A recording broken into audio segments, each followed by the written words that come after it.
جان کسب و کارشون برقرار و بردوام نگه دارند. حال یک حدیثی از حدیث‌های مبارک رسول اکرم صلی الله علیه و سلم بیان میکنیم که در روایت مسلم راوی حدیث حضرت معاویه بن حیدة رضی الله تعالی عنه حضرت بیان میکند که یک مردی از پیامبر صلی الله علیه و سلم آمد و پرسید، میگه جاء رجل الی نبی صلی الله علیه و سلم فقال یا رسول الله ما احق احدنا زوجته علیه.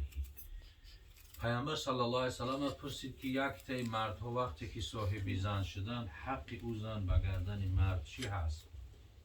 یعنی زن به گردن مرد کدام حق را دارد؟ رسول اکرم صلی الله علیه و سلم در جواب گفتند ان تطعمها اذا طعمت و تکسوها اذا اکتسیت ولا تضرب الوجه ولا تقبح ولا تهجر الا فی البیت.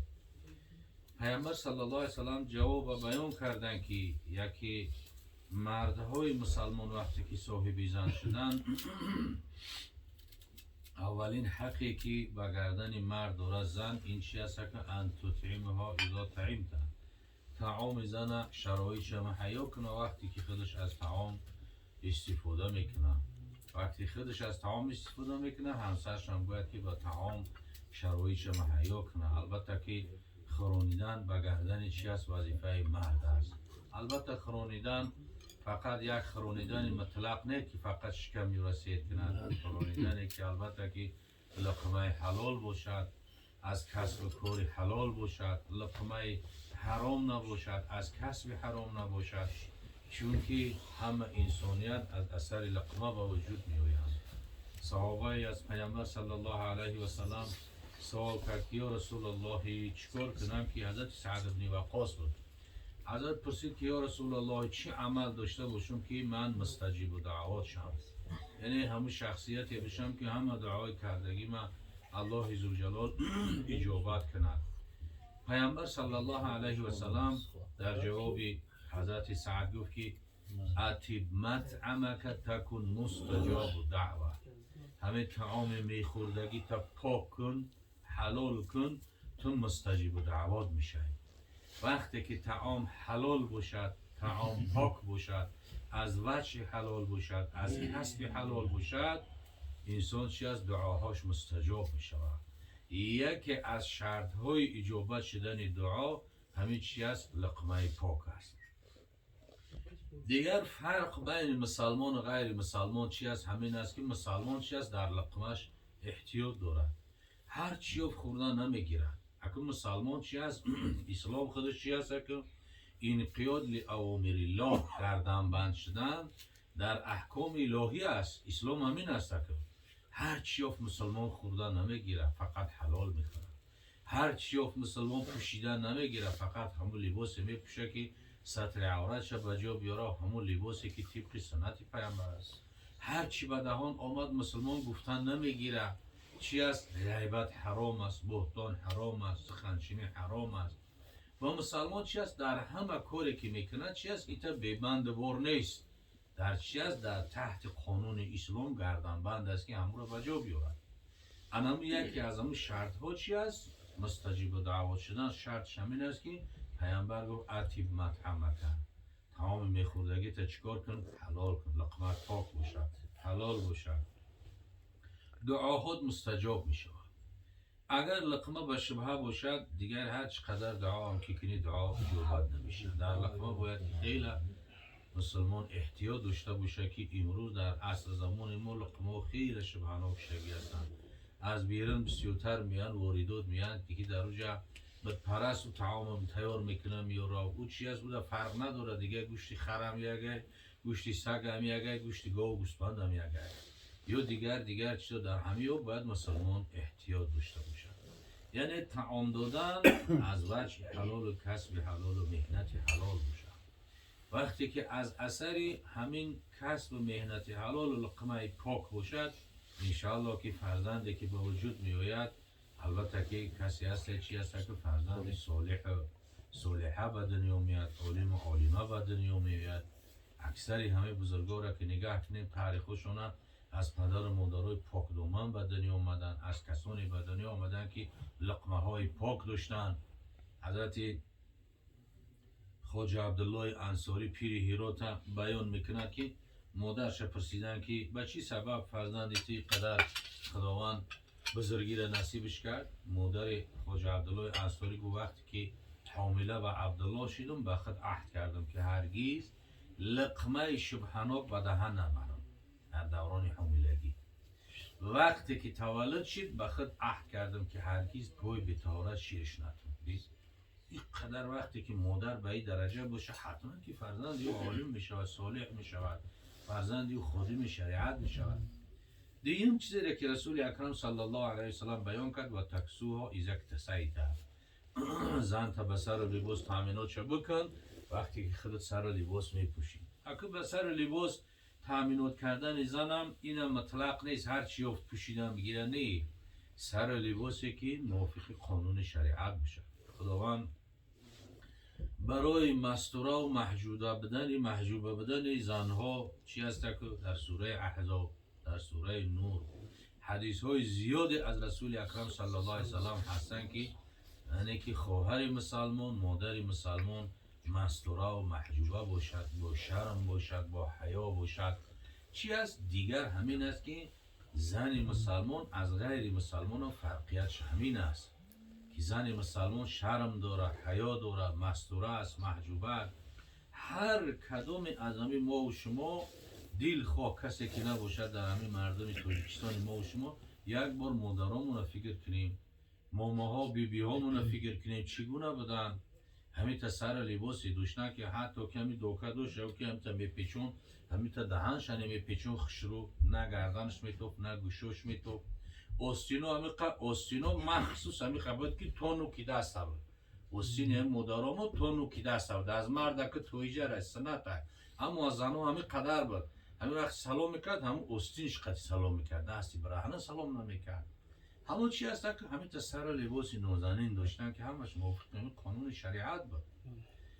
یعنی و تکسوها اذا اکتسیت، به سر لباس، سر لباسی که موافق قانون شریعت باشه، سر لباسی که البته که لباسی تابستونه، لباسی زمستونه حق زن است در گردن شوهرش که باید تامینات شوهر بکنه.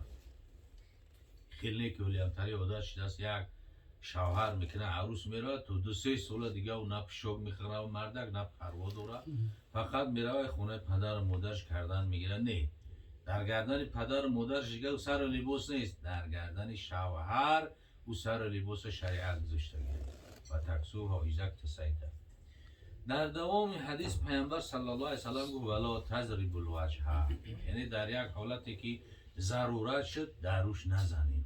حتی آداب دادن رخصت دادگی هستن، مثلا گوه در بند پا، در مثلا قفا خمچه قطیب، در یک جایی که میزنه پوست لد میخوره و سخت لد میخوره سوختن میکنه داره و صحت میشود. در دیگر از او زدن به دست مثلا و پا و یا من از که بود چی هست ضرر میشه و با ضرری خود میشه. ولا تضربوا الوجه، در روش نزنید. ولا قباحت هم نگین. اینا همش حقهای زن به گردن مرد هستن. قباحت دشنام حقارت کردن، مثلا که زن از پدرش، از مادرش، از خواهر اپا، از اولادش و دیگرش دشنام حقارت کردن هم پیامبر صلی الله علیه وسلم منع کرد که دشنام حقارت نکنیم، قباحت نگیم. ولا تضرب وجه ولا تقابی ولا تهجر، قهری هم نکنین که همین قهری کردن از یکدیگر دور شدن علاقه و طرف زن هم دیگه شیطان و انسی و جینی ای طرف مردم جمع میشن بدگویی میکنن، در دو باین همین خبر میبرن میورن که همون زندگی رو ویران میکنن. از او شوهرش به درگاه حق نیست ره اندرش. یعنی شرط چهارمی که برای خواهرها و مادرها، شرط اول نماز، شرط دیوم روزه، شرط سوم مستوره و محجوبه بودن و شرم و حیا داشتن، شرط چهارم روزگی شوهر و رضیت بعلها.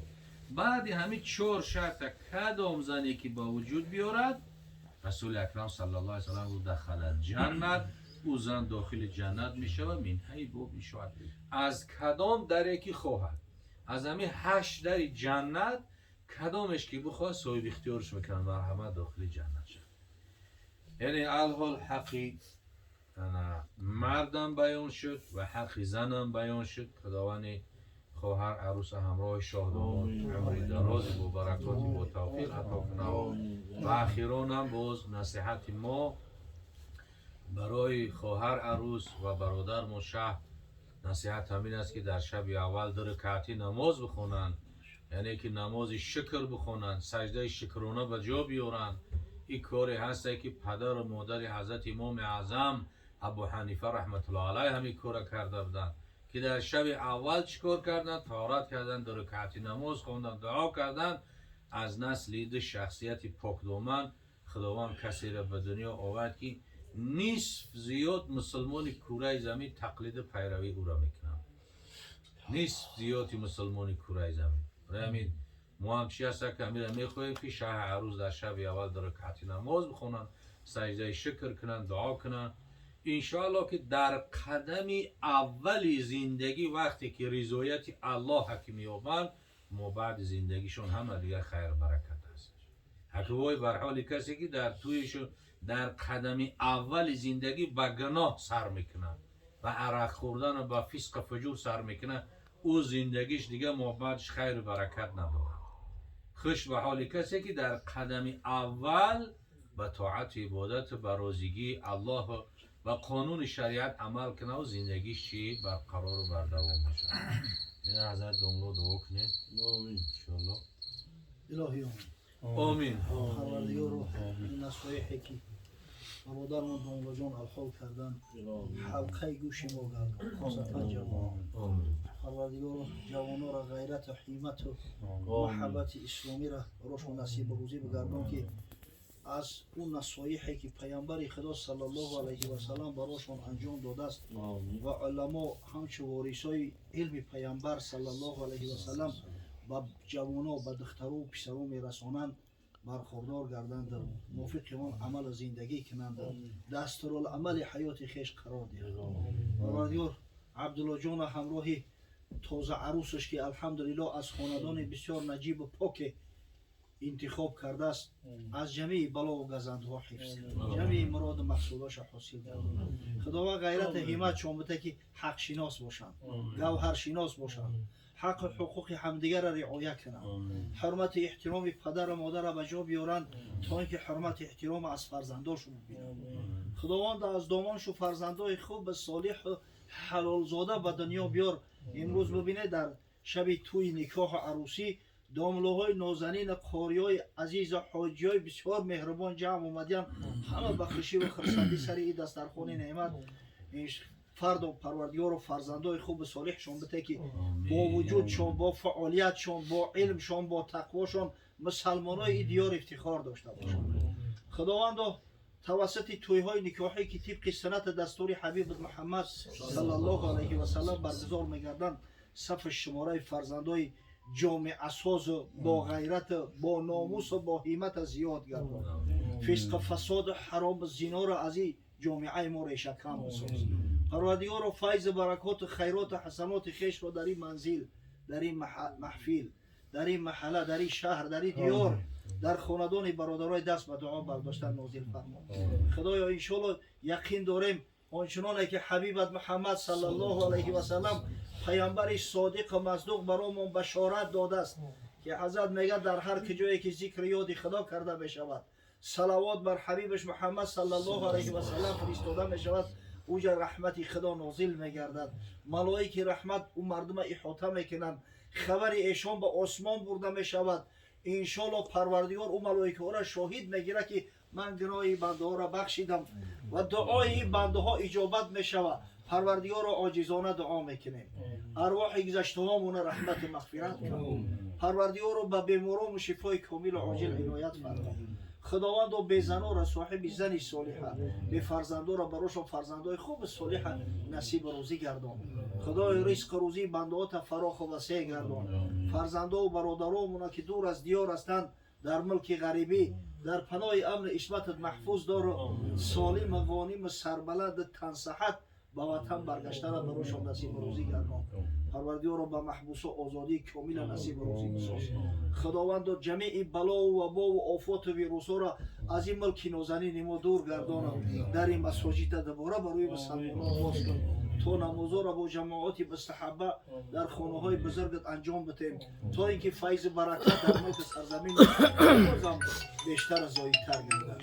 ربنا آتنا فی الدنیا حسنه و فی الاخرة حسنه و قنا عذاب النار.